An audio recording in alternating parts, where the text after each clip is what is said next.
কুমারীর পবিত্রতা। পঞ্চম পত্র। ওঙ্কার গুরু। ব্রাহ্মণবাড়িয়া, কুমিল্লা, ভাদ্র 1340। কল্যাণী স্নেহের মা, অদ্য তোমার মায়ের একখানা পত্র পাইলাম। এই পত্রখানা তোমার দেখিবার জন্য এই সঙ্গেই প্রেরণ করিলাম। তাহার লিখিত পত্রখানা পাঠ করিলে তুমি স্পষ্টই বুঝিতে পারিবে তোমার প্রতি তোমার স্নেহময়ী জননীর বর্তমান রূপকথার কারণ কি। শিক্ষিতা জননী যে তাহার কুমারী কন্যার নিকটে কত আপন, তাহাও তাহার পত্রপাঠে বুঝিতে পারিবে।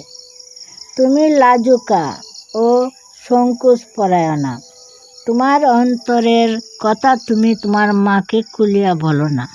তোমার বান্ধবীদের প্রতি তোমার বিশ্বাস গভীরতর, তোমার মায়ের প্রতি তোমার ততখানি বিশ্বাস নাই। তোমার এই বয়সে তোমার মাই যে তোমার সর্ব অপেক্ষা বিচক্ষণ পরমাদর্শ ধাত্রী, তাহা তুমি বুঝিতে পারিতেছ না। ইহাই তোমার জননীর দুঃখের কারণ। তোমার যে বয়স, এই বয়সে বহুবিধ চিন্তা অন্তরে জাগরিত হয়। তাহার মধ্যে কতকগুলি চিন্তা সৎ বলিয়া স্পষ্ট অনুভব করা যায়, কতকগুলি চিন্তাকে অসৎ বলিয়া স্পষ্ট বোঝা যায়, কতকগুলি চিন্তাকে সৎ নহে অসৎ নহে এইরূপ মনে হয়। যাহারা সুরুচির সাধনা করিয়াছে এবং সচ্চিন্তার প্রতি শ্রদ্ধাবতী, এমন কুমারীরা কুচিন্তার উদয় মাত্র তাহাকে বাম পদাঘাতে বিদায় করে। যাহারা গোপনে গোপনে কুরুচির চর্চা করিয়াছে এবং কুচিন্তার নিয়ত অনুশীলনের ফলে কুচিন্তা যাহাদের ভালো লাগে, তাহারা সচ্চিন্তাকে বিদায় দিয়া অসৎ চিন্তাতে মজিয়া থাকে। যাহারা সচ্চিন্তার সাধনা করিয়াছে তাহারা একটি সচ্চিন্তাকে অবলম্বন করিয়া তার চেয়ে উচ্চতর সচ্চিন্তায় আরোহণ করে। যাহারা কুচিন্তা সাধনা করিয়াছে তাহারা একটি কুচিন্তাকে অবলম্বন করিয়া বৃহত্তর ও জঘন্য কুচিন্তার মোহময় অন্ধকূপে অবতরণ করে। যে সকল চিন্তা সৎ নহে অসৎ নহে, চিন্তার অভ্যাসকারিণী লক্ষ্মীমতী কুমারী কন্যা সেই সকল চিন্তার মধ্যে সদ্ব্যবহারের সৃষ্টি করে, আর অসৎ চিন্তার অভ্যাসকারিণী অলক্ষ্মী কুমারী কন্যা সেই সকল চিন্তাকে অসৎ চিন্তার বিস্তারে সাহায্যকারিণী রূপে গ্রহণ করে। তোমার জননী চাহে যে তোমার মনের প্রত্যেকটি চিন্তা সুন্দর হোক, পবিত্র হোক। অসৎ অপবিত্র চিন্তা তোমার মনের কখনো উদিত হইতে না পারুক। এবং যদিও বয়সের ধর্মে কখনো তাহা উদিত হয়, তবে তোমার জাগ্রত শুভ বুদ্ধির তাড়নায় তৎক্ষণাৎ সে পলায়ন করুক। তোমার মাতা ইহাই চাহেন, এবং ইহা চাহেন বলিয়াই তিনি তোমার মনের সহিত পরিচিত হইতে চাহেন। এজন্যই তিনি তোমাকে তাহার সহিত আলোচনায় বৃথা, লাজহীনা ও সংকোচবিহীনা দেখিতে চাহেন।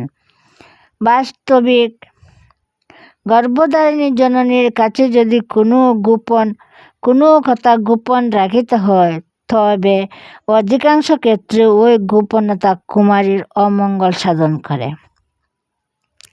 তোমার খোলা ধুলা, স্নেহ, প্রেম, বন্ধু বান্ধবী, বিদ্যালয় ও পড়াশোনা সম্পর্কিত একটি কথাও যেন মায়ের নিকট গোপন না থাকে। আমার কাছে তুমি কত কথা খুলিয়া বলিয়া থাকো।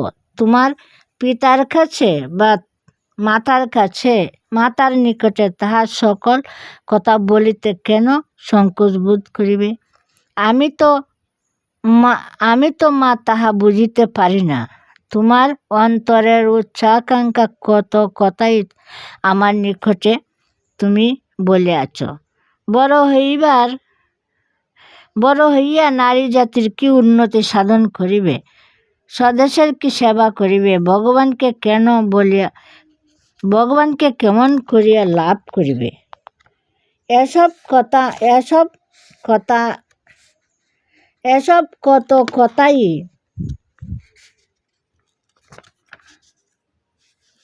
কথাই তো আমার সহিত নিঃসংকোচে আলোচনা করো।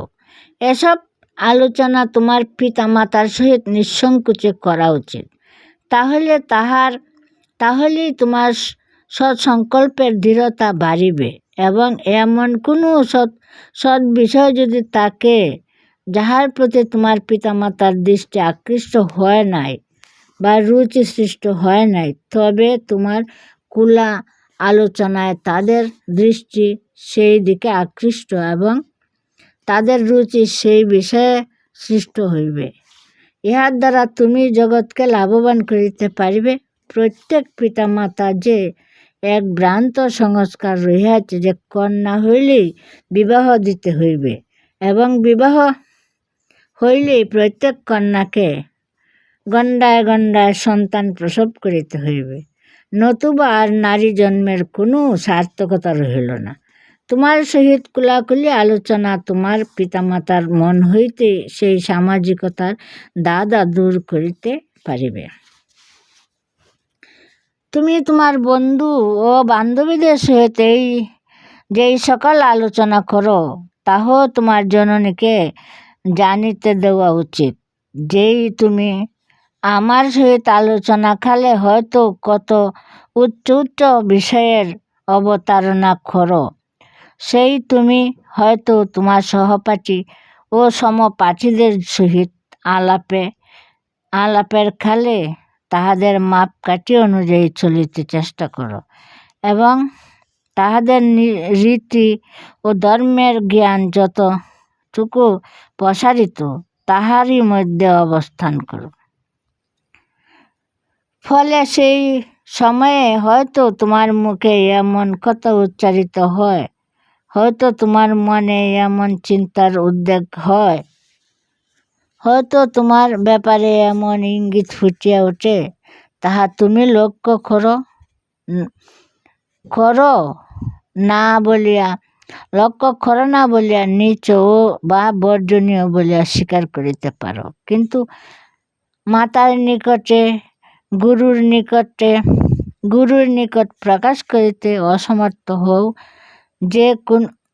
যেখানে দেখবে কাহারও নিকট কোনো কথা কহিবার সেই রুচিটি জননীকে বা গুরুদেবকে শুনাইবার কোনটা আসে।